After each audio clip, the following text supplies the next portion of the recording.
వంగ తోట మలుపు కాడా కొంగుబట్టి లాగాడే సందు చూసి సైగే చేసి గోల చేసాడే హే హే వంగ తోట మలుపు కాడా కొంగుబట్టి లాగాడే సందు చూసి సైగే అలా వచ్చింది. అసలు చూడండి, అసలు చూస్తున్న సుమన్ టీవీ వ్యూవర్స్ అందరూ ఇప్పుడు డేసి డాన్సింగ్. ఆ పాట అప్పటి నుంచి ఇప్పటి వరకు ఎవ్రీబడి రియాలిటీ షోస్ లో కానీ ఒక కొత్తదనం చూపించాలంటే మాలతి గారి పాట ఒకటి పాడాలి గ్యారంటీగా. అలా కొనసాగింది మీ లైఫ్. అయితే ఇప్పుడు ఇవాళ మా ప్రోగ్రామ్ అఫ్ కోర్స్ మీ ఇంట్రొడక్షన్ అందరికీ తెలుసు, అయినా ఒక్కసారి మీతో చెప్పిద్దామని. నాకు ఇష్టమైనవి అంటే మీకు ఇష్టమైనవన్నీ అడగబోతున్నాం.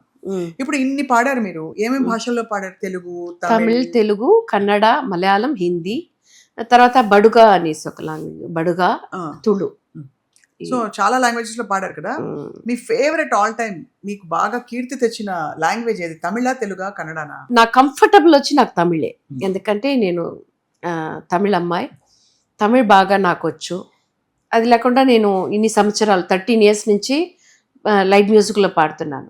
సో తమిళ్ నాకు చాలా కంఫర్టబుల్. తెలుగు అనేటప్పుడు నాకు తెలుగు అంత రాదు. ఇప్పుడు మాట్లాడుతున్నాను కదా, ఏదో ఇప్పుడు కూడా నాకు ఫ్లూయెంట్గా మాట్లాడుతున్నాను అని తెలియదు. నాకు వచ్చిన తెలుగు మాట్లాడతాను నేను. సో తెలుగు తర్వాత కొంచెం కొంచెం నేను ఎక్కువ పాటలు నాకు వచ్చింది. అప్పుడు వేరే ఇదే లేదు, చాయిసే లేదు. అప్పుడు హైదరాబాద్ అప్పుడప్పుడు వచ్చి అక్కడే రికార్డింగ్ జరుగుతుంది. అప్పుడు అందరి దగ్గర తెలుగు మాట్లాడాలి. అప్పుడు అలా నేర్చుకున్నాను కొంచెం కొంచెంగా. సో తెలుగు నేర్చుకున్నాను కొంచెం పాడేటప్పుడు. కానీ ఎస్పీబీ గారు అంటారు ఎప్పుడు పాడేటప్పుడు లిరిక్ మాత్రం స్వచ్ఛంగా రావాలి, ఏ లాంగ్వేజ్ అయినా అనేసి. సో తెలుగు నాకు కొంచెం ఇదైంది. అది కూడా పాటకు నాకు ఫుల్ మీనింగ్ తెలీదు, కానీ ఏ మిస్టేక్ లేకుండా పాడతాను. కానీ కన్నడ కూడా కొంచెం మన తెలుగులాగే ఉంటుంది కొంచెం కొంచెం. మలయాళం చాలా కష్టం, ఎందుకంటే మలయాళంలో నా న్యా నా అదంతా ఒకేలాగా మనకు వినిపిస్తుంది, కానీ మనం పాడేటప్పుడు అది ఏదో రాంగ్ గా పాడతాము.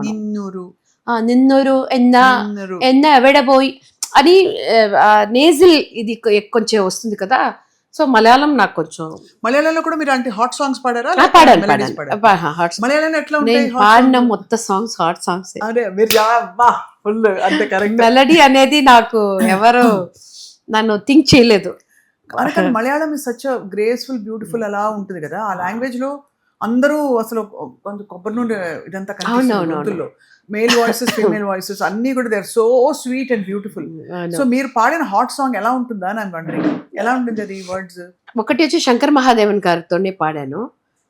ఇంకొకటి వచ్చి ఆయన మన హీరో మహేష్ బాబు గారు, ఆయన మూవీ తమిళ్, తెలుగు, కన్నడ అన్ని లాంగ్వేజ్ లో వచ్చింది. అప్పుడు మలయాళం నేను పాడాను. అప్పుడు అంటే మహేష్ బాబు గారి సినిమా తమిళ్లో, తెలుగులో, మలయాళంలో వచ్చింది. అవును.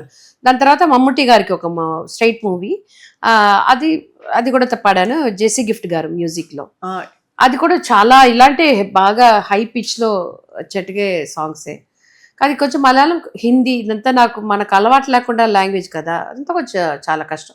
కానీ కంఫర్టబుల్ అనేది తమిళ్, తెలుగు నాకు. తమిళ్, తెలుగు అది మీరు యాక్చువల్లీ ఆల్మోస్ట్ తెలుగు అమ్మాయి అయిపోయారు ఇప్పుడు సగం. అంటే తమిళ్, తెలుగు ఇద్దరు. అవునవును, అలాగా.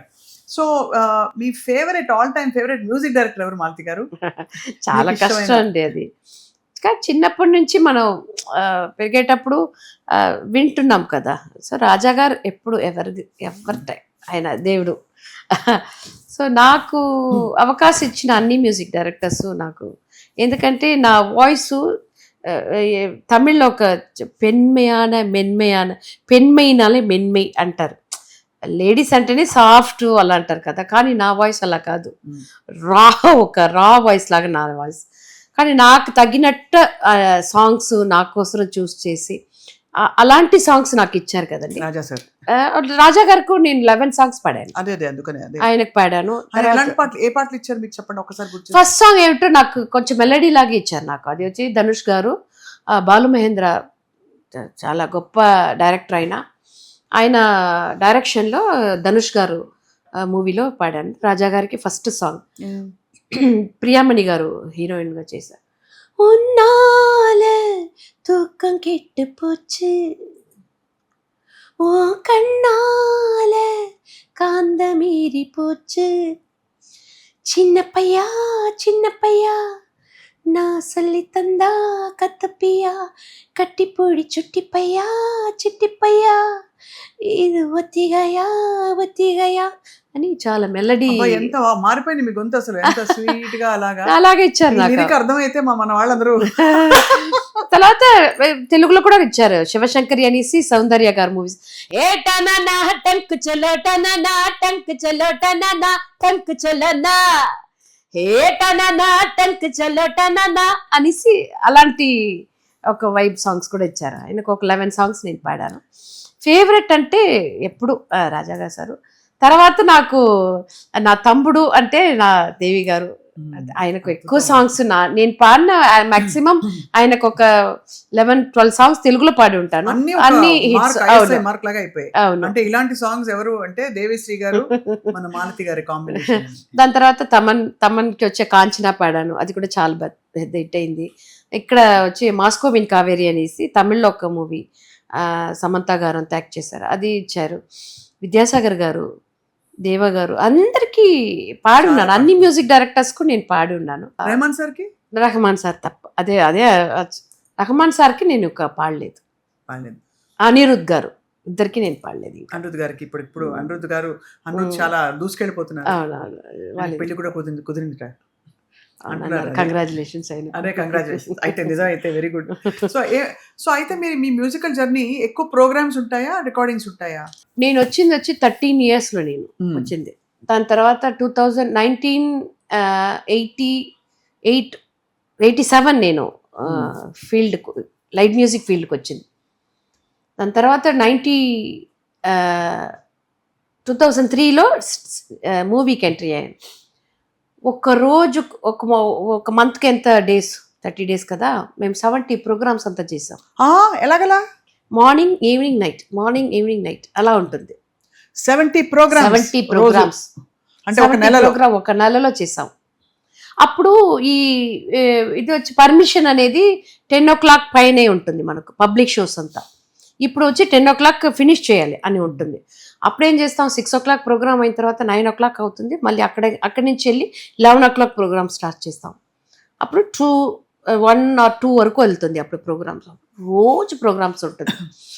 దాని తర్వాత సినీ ఇండస్ట్రీలో ఎంట్రీ అయిన తర్వాత రికార్డింగ్ అనేది ఒక రోజుకు 4 రికార్డింగ్స్. తర్వాత ఇక్కడి నుంచి హైదరాబాద్ వస్తాను, అక్కడ 2 songs పాడతాను, మళ్ళీ చెన్నై వస్తాను. అది వచ్చి ఒక 2003 నుంచి 13 అవును ఒక 2013-14 వరకు నేను చాలా బిజీగా ఉన్నాను. అప్పుడు అబ్రాడ్ వేరే షోస్ ఉంటుంది, అది వెళ్ళేసి ఒకే రోజులో అది ప్రోగ్రామ్ ఫినిష్ చేసుకుని మరుసటి రోజు ఫ్లైట్లోనే వెంటనే చెన్నై వచ్చేస్తాను హైదరాబాద్ అని. కానీ ప్రోగ్రామ్ అనేది నేను ఎక్కువ ఒక 10,000 ప్రోగ్రామ్ పైన పాడి ఉంటాను. బాబా. సో మాలతి గారు మీరే